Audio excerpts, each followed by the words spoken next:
प्रवेश करती है। बोलिए श्री सद्गुरुदेव की जय। सद्गुरु श्री कबीर साहेब की जय। बोलिए वर्तमान आचार्य गुरुदेव की जय। विश्व वंदनीय संत सम्राट वंदित सद्गुरु श्री कबीर साहब जी, मेरे हृदय मंदिर के आराध्य परम पूज्य सद्गुरु श्री महंत साहब जी, पूजा के योग सभी संत समाज, मैं चरण कमलों में से योगा की दरबार बंद करता हूँ। बोलिए श्री सद्गुरुदेव की जय। सद्गुरु श्री कबीर साहब जी ने सच्ची भक्ति बताई। सच्ची भक्ति किसे कहते हैं? सच्ची भक्ति वो है जिसमें मन निर्मल हो जाए, जिस भक्ति के द्वारा मन के विकार मिटे। तो कौन सी भक्ति के द्वारा मन के विकार मिटेंगे? वो भक्ति है चेतन भक्ति, जिंदे की भक्ति, गुरु भक्ति। गुरु भक्ति कर देता है सकल पाप को नाश, जैसे चिनगी आग की पड़ी पुरानी। ऐसा क्यों कहा कि गुरु भक्ति के बिना किसी का मन निर्मल नहीं हो सकता? इसलिए कहा गुरु कौन है सबका? कहीं भी देखो, किसी भी विषय का देखो, सबका गुरु कौन है? चेतन जी। कहीं भी देखो, चाहे वो नाव चलाना सिखा दे, लकड़ी का काम सिखा दे, सोने का काम सिखा दे, चलने का सिखावे, ड्राइवरी का सिखावे, वो सब कौन है? वो सारे के सारे चेतन जी हुए। इसलिए गुरु महिमा सबसे आगे। इस जीव के ऊपर कोई और दूसरा नहीं। ईश ब्रह्म आत्म परमात्म गुरुवत दृढ़। इसी भाष में भ्रम टोले बनो बुद्धिहीना, हंस के जड़ा ध्यान बंधन में गुरुपद नहीं पीना। जिन जिनों को सद्गुरु नहीं मिले वो भटक गए, जाको सद्गुरु ना मिला व्याकुल दौदिस धाय, आँख न सूझे बावरा घर जरे भूर। जिन जिन लोगों को सद्गुरु नहीं मिले वो चेतन पूजा में उनका मन नहीं लगता है, घर में माता पिता की सेवा में मन नहीं लगेगा, और संत गुरुजन उपदेश देंगे तो वो अंदर नहीं जाएगा। जो मायावी गुरुवा लोग कहेंगे वो बात कहेंगे, वो कहेंगे भगवान की भक्ति से आपके सारे संकट कट जाएंगे। और तो भगवान कैसा? पत्थर का। तो मंदिर में भगवान पत्थर का और पुजारी पत्थर का होता है क्यों नहीं? जब भगवान पत्थर का तो पुजारी का होना चाहिए,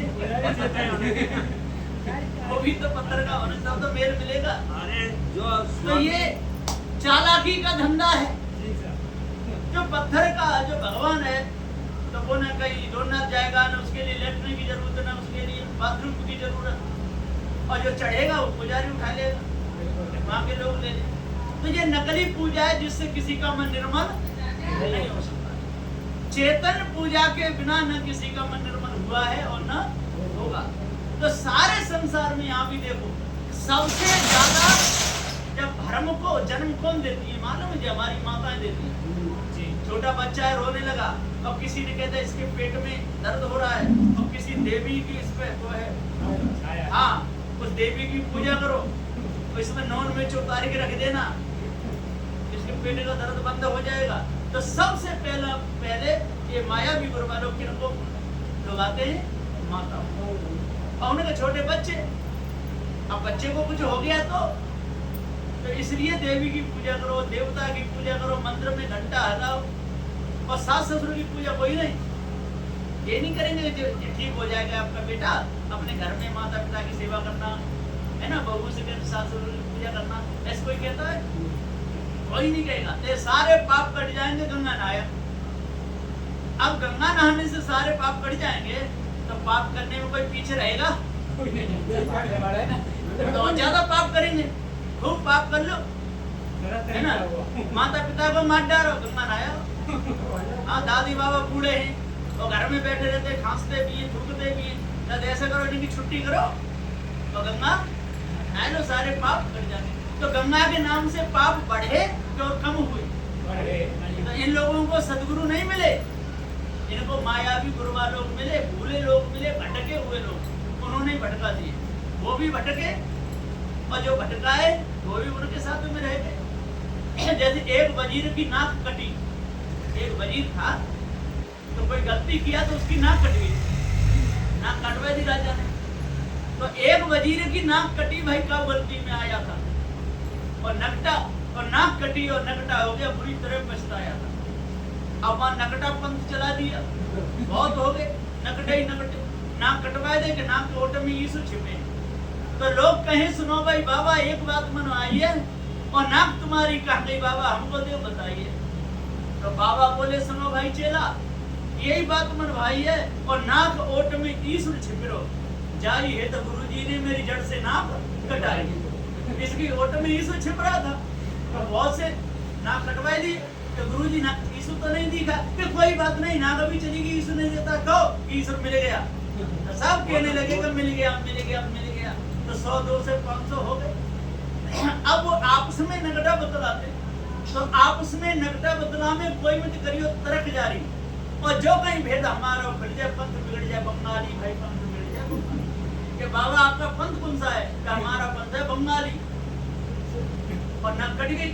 अब एक राजा के जहाँ पहुंचे, जो देखे कि महात्मा तो बढ़िया है, भजन भी गाते हैं, लेकिन नाक एक की भी नहीं, इसके भी नहीं। राजा नया था, राजा आया कि प्रभु ऐसा क्यों, कि बेटा इस नाक की ओट में ईश्वर छिपा था, बहुत दिन से भक्ति कर रहे थे, नहीं मिला। तो गुरुजी ने जब नाक कटाई, तो अब तो दर्शन रोज होते हैं हमें सुबह और शाम, सुनो जी प्यारे न कटन के उपदेश। अब तो रोज होते हैं दर्शन। राजा बोला कि हमारी भी नाक काट दो। तो पूर्णमासी का दिन दिया, तो राजा के दादाजी थे पुराने 100 साल के, वो बोले कि बेटा पहले नाक हमको कटवा दीजिए, वो यदि ईश्वर मिल गए तो तू भी कटवा लेना, ठीक है। तो सबसे पहले दादाजी नाक कटाए, तो नहीं मिले, तो मिल गए कि नहीं, अगर कहो दादाजी नहीं तो बदनाम हो जाए, बोलो कि ईश्वर मिल गए, नाक भी चली गई, है कि नहीं, हम नहीं कहेंगे पकड़ो पकड़ो इनको। तो सारे तो नगटा पंथ बंद हुआ। तो इसी प्रकार से जो सारे जितने भी चल रहे हैं, काशी मथुरा हरिद्वार में जितने भी, ये सब नगटा पंथ है, जो कि ईश्वर है नहीं, ईश्वर निर्गुण निराकार है ना, ब्रह्म है ही, एक ब्रह्म द्वितीय नास्ति, एक ही ब्रह्म दूसरा कुछ है नहीं, अद्वैत है। तो ये सब नगटा पंथ है, ईश्वर ब्रह्म परमात्मा देवी देवता जितने भी हैं ये चला रहे हैं। ये कौन सा पंथ है, ये नगटा पंथ है। और जब पारक ज्ञान हो जाता है तब ये नगटा पंथ पकड़ में आ जाता है कि भैया इस ब्रह्म कोई नहीं है, हमारे कर्म ही हमको हंसाते हैं, हमारे कर्म ही हमको रुलाते हैं, और कर्म ही के प्रताप दुनिया में जन्म होता है, कर्म ही के प्रताप जन्म दुनिया में लेना है, और कैसे। तो अपने कर्मों को सुधारो, जिन कर्मों के द्वारा अंतःकरण गंदा होता है उन कर्मों को कभी मत करो, है ना। चेतन पूजा, और जड़ और चेतन दो ही पदार्थ है ना, तीसरा और कोई नहीं।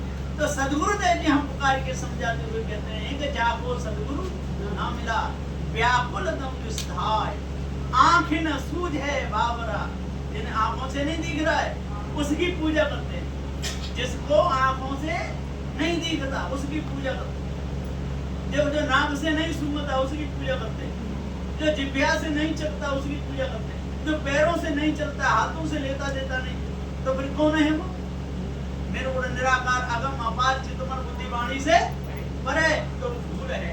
तो इन लोगों को सदगुरु नहीं मिले, ये सब धोखे में, या को सदगुरु ना मिला क्या को धाय, आँख न सूझ है बाबरा घर जरे गुर होता है, और दिख रहा है कि मनुष्य है, और तब भी पूछेंगे भैया कहाँ से आया, तू कौन जाति का है? अब 5 तत्व से शरीर बना हुआ है, 4 ही तत्व, 5वां चेतन जीव है, अब कौन से तत्व की वो क्या बताएगा, उसको पूछेंगे। एक जा रहा था, दरवाजे पर कुत्ता सो रहा, वर्षा होने लगी, वहीं खड़ा हो गया। जब खड़ा हो गया तो अंदर से एक आदमी निकला, कि कहाँ से आया भैया, फलाने काम से, कि कौन सी जाति के हो, वो कुत्ता सो रहा था, नवरी की, ये कौन है, कि ये कुत्ता है, कि भले आदमी, वो तेरे जाति का बिरादरी का, उसको तो जानता है कुत्ता है, और मेरे को पूछ रहा है कौन है। तो सदगुरुदेव जी पुकार कहते हैं कि सारे संसार में क्या अंधे लोग हैं, सूझते एक भी नहीं, जिसके कर्म नीचे बुरे वो नीचा, और जिसके कर्म ऊंचे श्रेष्ठ वो ऊंचा। तो सदगुरुदेव जी यहाँ पुकार कहते, जाको सदगुरु ना मिला व्याकुल न बुझाए, आंख न सूझे बाबरा, घर जरे घूर। होता है घर तो जल रहा है, अंतःकरण में अंदर अग्नि लगी है, काम की, क्रोध की, लोभ की, मोह की, आशा की, तृष्णा की, छल छिद्र कपट की, ये अग्नि लगी हुई है। और पानी कहां डाल रहा है? जिन्होंने जन्म दिया जिस माता ने, उसको नहीं पूछ रहा है। जिन्होंने पाल के बड़ा किया उन पिता को नहीं पूछता है। तो कहां पानी डालने जाता है? घूरे पर। घूरा कहिए, मंदिरों में घंटा बजाता है, पानी डाल देता है। घर जरे घूर होता है, पत्थर पे पानी डालता है। अब उससे पत्थर पे पानी डालने से क्या अंतःकरण की अग्नि बुझेगी? कभी बुझने वाली। जहां अग्नि